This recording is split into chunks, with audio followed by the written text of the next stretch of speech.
Assalamualaikum warahmatullahi wabarakatuh. Jumpa lagi, kembali lagi di channel amatir, channel yang minim subscriber dan minim viewers, channel pembela Habib Rizik Syihab. Sudah lama saya tidak upload video.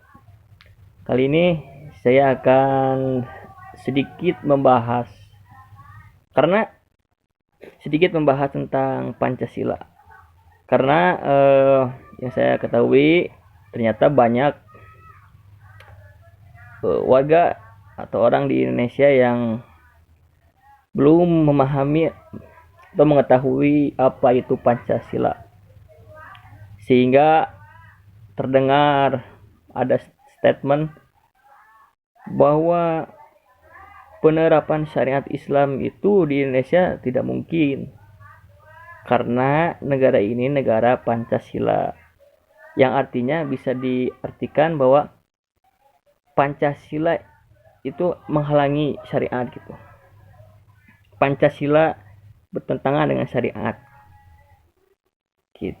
Pancasila itu menolak syariat gitu, seakan itu menandakan bahwa masyarakat Indonesia banyak yang belum mengetahui apa itu Pancasila. Oke, di sini saya akan sedikit menerangkan tentang Pancasila, meluruskan pemahaman yang keliru. Pancasila itu sendiri itu dirumuskan, dimusyawarahkan oleh para founding father kita, para pejuang kemerdekaan dari kalangan Islam dan juga kalangan nasionalis, dengan berbagai dinamika, dengan berbagai perdebatan, sehingga terlahirlah dasar negara kita, yaitu Pancasila. Itu ada 5. Apakah benar Pancasila itu bertentangan dengan syariat Islam sehingga syariat Islam tidak bisa diterapkan di Indonesia? Saya akan menjelaskan. Saya bingung di mana letak yang menolak syariat Islamnya. Maka saya akan kupas satu-satu. Seperti yang diketahui, Pancasila itu ada 5. Yang pertama, ketuhanan yang Maha Esa. Apa itu ketuhanan yang Maha Esa? Apa itu ketuhanan yang Maha Esa di negara Indonesia ini? Sebelum kita menjelaskan ketuhanan yang Maha Esa, perlu diketahui bahwa kata yang Maha Esa itu adalah satu tunggal. Ketuhanan yang Maha Esa. Ini yang Maha Esa diusulkan oleh ulama dari NU. Yang Maha Esa. Berarti ada penekanan, jadi ketuhanan yang Maha Esa. Esa yang dimaksud apa? Tuhannya Islam. Gitu. Karena di agama lain kan seperti Kristen kan ada 3 trinitas. Seperti Buddha, Hindu. Tapi di Islam satu Tuhan. Nah, berarti jelaskan Tuhan yang Maha Esa itu Islam. Terus apa pengertiannya Tuhan yang sila pertama, Tuhan yang Maha Esa? Yaitu bahwa di negara ini harus menjunjung tinggi nilai-nilai ketuhanan. Dan juga tidak boleh dalam bernegara ini bertentangan dengan nilai-nilai luhur ketuhanan. Ketuhanan yang Maha Esa. Jadi di Indonesia, kenapa miras di Indonesia diharamkan, tidak dilegalkan? Ya karena faktornya sila pertama itu, ketuhanan yang Maha Esa, tidak boleh bertentangan. Padahal kan ini bukan negara Islam. Ya, ini bukan negara Islam. Tapi kenapa tidak dilegalkan? Seperti di negara-negara di Eropa, di Amerika, padahal sama-sama menganut demokrasi. Itu karena di Indonesia ada Pancasila, ketuhanan yang Maha Esa. Yang kedua, seperti perzinahan, perjudian, pornografi, prostitusi, itu tidak bisa diterapkan karena faktornya satu, Pancasila, yaitu ketuhanan yang Maha Esa. Tidak boleh. melanggar nilai-nilai luhur ketuhanan yang Maha Esa. Nah, seperti judi, minuman keras, itu bersangkutan dengan hukum. Jadi kita berbicara hukum. Ternyata secara substansi, hukum-hukum yang dilarang oleh Islam ternyata di kita juga dilarang. Ya, seperti di Islam kan substansinya melarang miras, judi, prostitusi dilarang, di kita juga dilarang. Hanya mungkin secara pidana belum ya. Seperti di Islam kan berzina itu kan dihukumnya cambuk, atau zina muson itu dihukum ranjam. Nah, di kita belum. Kenapa belum? Itu persoalan waktu. Nah, yang kedua, kemanusiaan yang adil dan beradab. Apa artinya? Oh, berarti di negara kita ini harus menjunjung nilai-nilai kemanusiaan. Negara Indonesia yang beragam suku, beragam agama, beragam ras, harus menilai-nilai, menjunjung tinggi nilai kemanusiaan yang adil dan beradab. Adil dalam artian seperti bencana. Bila kita terjadi bencana di suatu daerah di Indonesia, maka jangan melihat ras, jangan melihat agama. Kita harus menolong. Karena ada sila kedua, kemanusiaan yang adil dan beradab.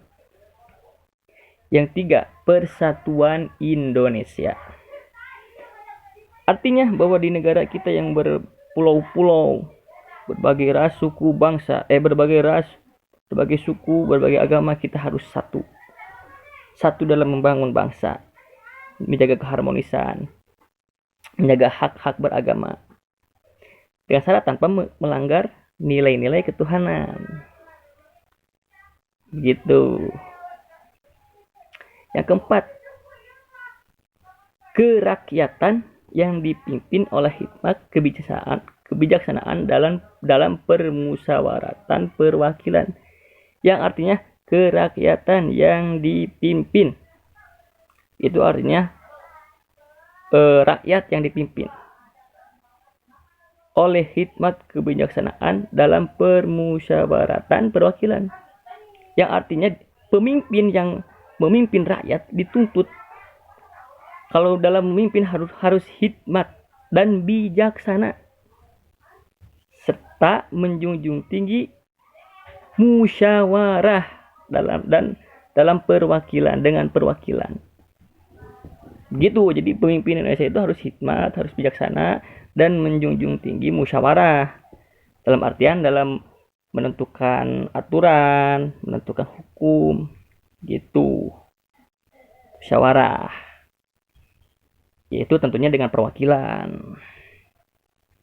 Itu sesuai dengan Islam. Islam menjunjung tinggi musyawarah. Islam menjunjung tinggi kemanusiaan. Islam menjunjung tinggi persatuan, ada dalam Quran, dalam hadis. Itu mengambil dari ilmu dari Islam. Yang kelima, keadilan sosial bagi seluruh rakyat Indonesia. Apa yang dimaksud keadilan sosial? Keadilan itu apa yang dimaksud? Ya tentunya dengan keadilan sosial. Apa yang dimaksud dengan keadilan sosial? Seperti halnya ekonomi, halnya dalam hukum. Jangan sampai dalam ekonomi, jangan sampai yang kaya semakin kaya, yang miskin semakin ditindas. Seperti contohnya Omnibus Law. Ya kan? Dengan aturan Omnibus Law bagi buruh, itu kan memanjakan yang kaya. Yang kaya semakin kaya, yang enak. Yang miskin, buruh semakin tertindas. Ditambah buruh, ditekan upahnya, dan juga harga-harga semakin mahal. Sementara yang kaya, yang udah kaya semakin kaya, tanpa Omnibus Law juga udah kaya, diperenak lagi. Itu yang dimaksud keadilan sosial. Jadi harus adil secara sosial, adil dalam ekonominya, dalam hukumnya. Jangan tebang pilih, jangan runcing ke bawah, tumpul ke atas. Jadi dalam 5 Pancasila ini gak ada yang menolak hukum syariat Islam. Karena memang syariat Islam ini sudah sudah diterapkan di Indonesia. Mulai dari hukum ibadatnya, seperti sholat kan diizinkan. Bahkan dibangun berapa puluh ribu masjid di Indonesia. Juga dari segi dari umrohnya, bahkan difasilitasi umroh. Itu kan syariat Islam. Terus dari segi muamalatnya, seperti dalam ekonomi syariah dibangun kan. Pegadaian syariat itu kan mencoba untuk sesuai dengan syariat Islam gitu, diterapkan. Terus dalam pengadilan agama itu kan syariat Islam, tapi sama negara kan difasilitasi ada pengadilan agama. Tinggal yang belum itu pidana hukum, itu belum, berarti tinggal 25% lagi. Seperti halnya hukum potong tangan, hukum ranjam. Tapi secara substansi itu hukum Islam dan di Indonesia udah sejalan. Seperti miras dilarang, perjudian dilarang, prostitusi dilarang, pornografi dilarang, yang berbau porno. Sejalan sudah, rakyat sudah menerima. Padahal ini kan bukan negara Islam. Tapi kok kenapa miras dilarang? Padahal kan di sini ada Kristen, ada apa? Dan di Kristen kan nggak dilarang.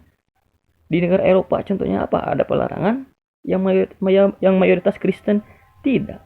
Tapi di Indonesia kenapa? Katanya bukan negara Islam. Yaitu karena Pancasila. Gak ada dalil yang melarang Pancasila, gak ada. Ya, dalil yang melarang syariat Islam. Karena Pancasila gak ada. Seperti bagaimana diketahui bahwa ulama dulu, ini kan negara kita dengan sistem demokrasi ya. Pintarnya ulama dulu itu, karena kan kalau demokrasi itu kan hukum dari rakyat untuk rakyat. Jadi hukum itu dibikin oleh hasil pemikiran rakyat manusia, produk manusia. Itu demokrasi. Sementara hukum syariat Islam, hukum Islam itu hukum dari Allah yang sudah dituangkan dalam Al-Quran. Apa perbedaannya? Kalau hukum dari Allah yang sudah dituangkan dalam Quran itu konsisten, komitmen dari sejak diturunkannya Al-Quran sampai kiamat tidak akan berubah. Kalau arak, minuman keras haram ya haram sampai kiamat pun. Perjudian, prostitusi itu haram sampai kiamat pun. Sementara kalau demokrasi, produk hukum menurut akal manusia itu bisa berubah-ubah. Contoh di Amerika, sekitar 1900-an itu di Amerika, peraturan di Amerika tentang miras itu dilarang. Tetapi seiring berjalannya waktu kan pemikiran manusia beda-beda. Setiap zaman ke zaman pemikiran manusia beda-beda. Sehingga sekarang LGBT malah LGBT dilegalkan, miras, prostitusi. Nah, itu yang dikhawatirkan. Kenapa demokrasi ulama banyak yang menolak? Itu dikhawatirkan, itu menjaga itu. Namun kenapa demokrasi bisa diterapkan? Ya karena berbagai tekanan. Tapi cerdiknya ulama itu, ya ulama dulu emang ya pasrah menerima. Tapi cerdiknya ulama itu yang dikhawatirkan kan, yang sifatnya demokrasi itu takutnya kan nanti hukum berubah-ubah. Bagaimana ulama cerdasnya menerapkan Pancasila dalam undang-undang dasar, menjadikan dasar negara kita ini Pancasila, supaya bisa mengontrol demokrasi ini, supaya hukum bisa sejalan, bisa tidak melanggar Islam. Itu cerdasnya ulama dulu. Jadi demokrasi ini supaya nantinya tidak liar, diikat dengan Pancasila, yaitu ketuhanan yang Maha Esa. Kalau misalnya tidak ada Pancasila, tidak ada ketuhanan yang Maha Esa, bisa miras dilegalkan, bisa perjudian dilegalkan. Kenapa tidak bisa? Demokrasi. Bagaimana kesepakatan musyawarah di parlemen? Kalau sudah ketok palu ya bisa. Gitu. Kalau produk manusia, kalau dulu aturan, contoh halnya pemimpin kan dulu aturannya harus pribumi, harus beragama Islam, kan?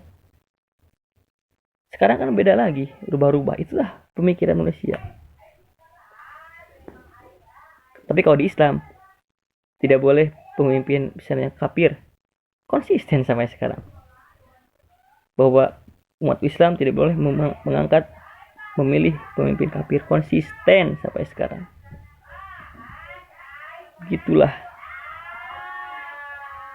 Nah, masalah ini belum diterapkan itu bukan masalah kendala dengan hukum, bertentangan dengan hukum, bukan, karena memang penuh perjuangan dengan berbagai kendala, berbagai penolakan. Kadang-kadang orang yang Islam juga yang nggak paham gitu menolak syariat Islam. Padahal kalau ditanya kenapa alasannya, kalau misalnya karena itu hukum Islam, terus yang kita pakai ini hukum apa? Ini kan hukum Belanda. Kita jangan melihat ini hukum Islam, ini hukum Islam, hukum ini. Tapi lihat ini baik, tidak hukumnya gitu. Yang penting kan adil. Mau hukum Islam dipakai, yang penting penerapannya adil. Itu yang terpenting, adil. Jangan sampai tebang pilih itu. Karena sejatinya naluri manusia itu begini. Orang yang menolak hukum potong tangan misalnya bagi pencuri, dengan alasan kemanusiaan lah, kejam, langgar HAM. Tapi kalau orang itu dalam posisi terzalimi oleh pencuri, itu bagaimana?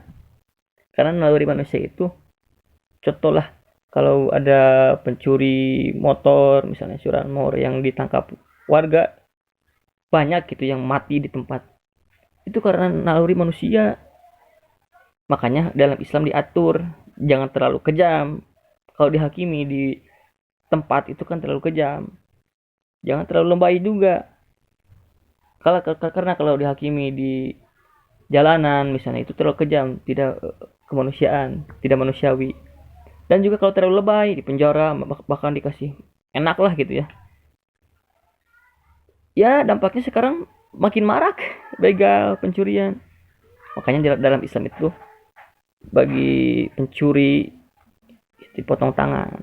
Tapi dengan syarat pencuri bukan yang pencuri karena lapar gitu. Udah minta pinjam, minta ini, gak ada yang kasih, akhirnya dia mencuri, itu beda lagi. Ini bagi pencuri profesi gitu ya. Begitu. Jadi gak ada larangan. Ya. Sekian dari saya. Billahi taufiq wal hidayah. Wassalamualaikum warahmatullahi wabarakatuh.